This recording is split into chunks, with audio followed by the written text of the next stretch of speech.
Halo. Kring, kring, halo.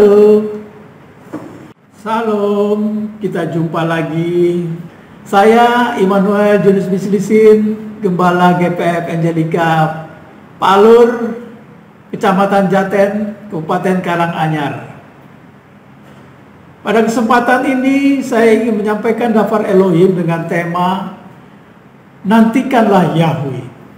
Ayat dasarnya di dalam Mazmur 27 ayat yang ke-14. Daftar Elohim berbunyi demikian.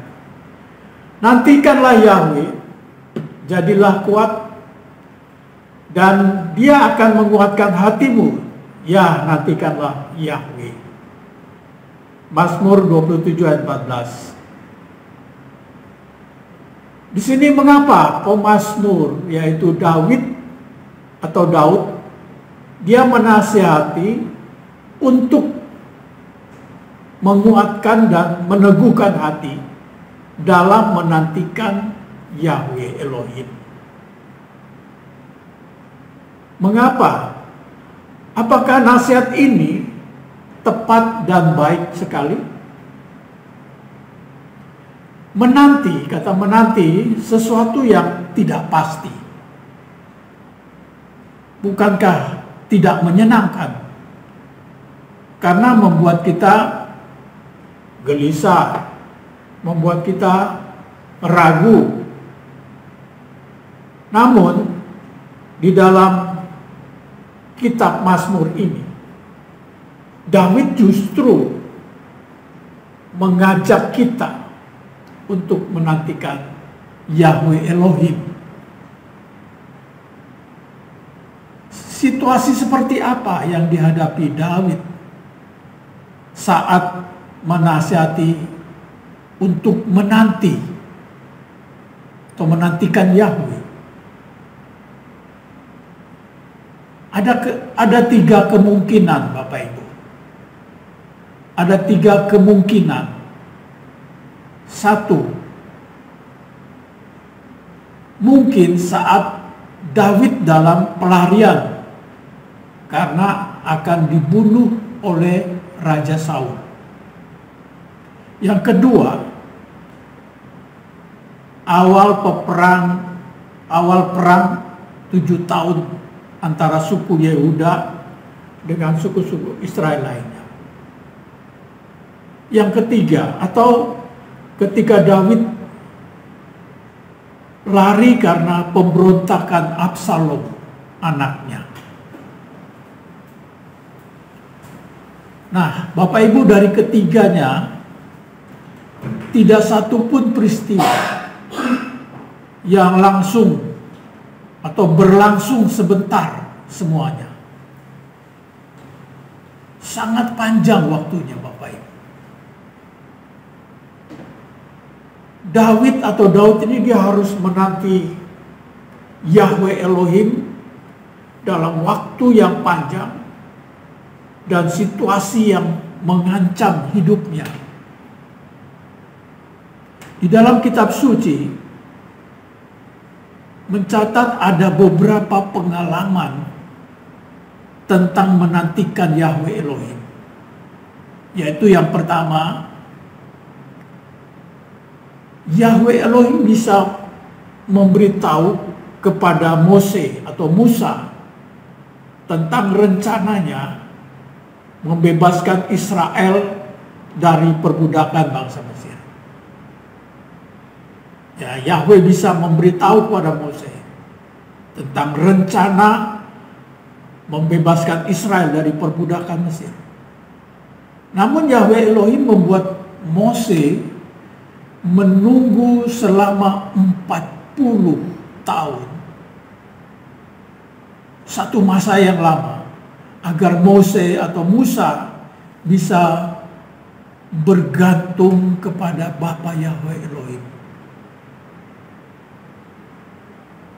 Dan contoh yang kedua, Bapa Yahweh Elohim bisa memberi keturunan kepada Bapa Abraham. Tidak lama setelah Bapak Abraham dan Sarah menikah. Dan itu sangat bisa. Namun Bapa Yahweh Elohim menunggu agar Bapa Abraham ini menjadi tua, agar Bapa Abraham belajar beriman sungguh-sungguh kepada Bapa Yahweh Elohim. Lalu ada contoh yang ketiga tentang Adonai Yeshua HaMashiach. Satu peristiwa di mana Adonai Yeshua HaMashiach mendengar tentang Lazarus, saudara Maria dan Marta, yang sedang sakit keras. Sebenarnya Adonai Yeshua HaMashiach bisa langsung datang dan menyembuhkan ketika Lazarus masih dalam keadaan sakit. Itu di dalam Yohanes 11 ayat 1 sampai 46. Jadi di dalam ayat 4 dalam Yohanes 11 tadi berbunyi demikian, dan setelah mendengar, Yeshua berkata, penyakit itu tidak mengakibatkan kematian, melainkan bagi kemuliaan Elohim, sehingga putra Elohim dimuliakan melaluinya. Jadi di sini Yeshua menunggu agar dapat membangkitkan Lazarus dari kematian, dan kemuliaan ya hanya bagi Bapa Yahweh. Jadi bisa memuliakan Yahweh, sehingga nama Bapa Yahweh Elohim dimuliakan melalui kebangkitan ya Lazarus.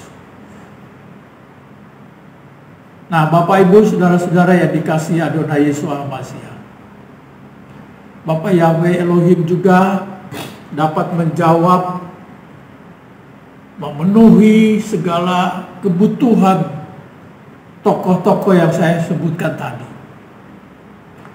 Tetapi Bapa Yahweh membuat mereka menunggu karena Bapa Yahweh sedang membangun kerohanian mereka. Nah, inilah cara Bapa Yahweh membuat orang atau menjawab orang yang menantikan Dia. Begitu pula dengan kita, Bapak Ibu saudara-saudara sekalian yang kasih Adonai Yeshua HaMashiach. Saat Bapa Yahweh Elohim membuat kita menunggu lama untuk jawaban doa darinya, karena Bapa Yahweh ingin membangun kerohanian kita. Dia ingin membangun kerohanian kita. Amin. Oleh sebab itu, kita sebagai anak-anak Elohim, hamba-hamba Elohim, kita tetap menantikan Yahweh. Artinya kita menantikan jawaban yang pasti dari Bapa Yahweh Elohim, ya, yang maha pendengar atas setiap doa-doa kita. Kiranya melalui dapur Elohim ini memberkati kita semua. Selamat melayani. Salam sejahtera buat rekan-rekan hamba Elohim dimanapun berada, yang Bapa Yahweh tempatkan untuk melayani jiwa-jiwa dengan setia. Bapa Yahweh memberkati. Haleluya. Amin.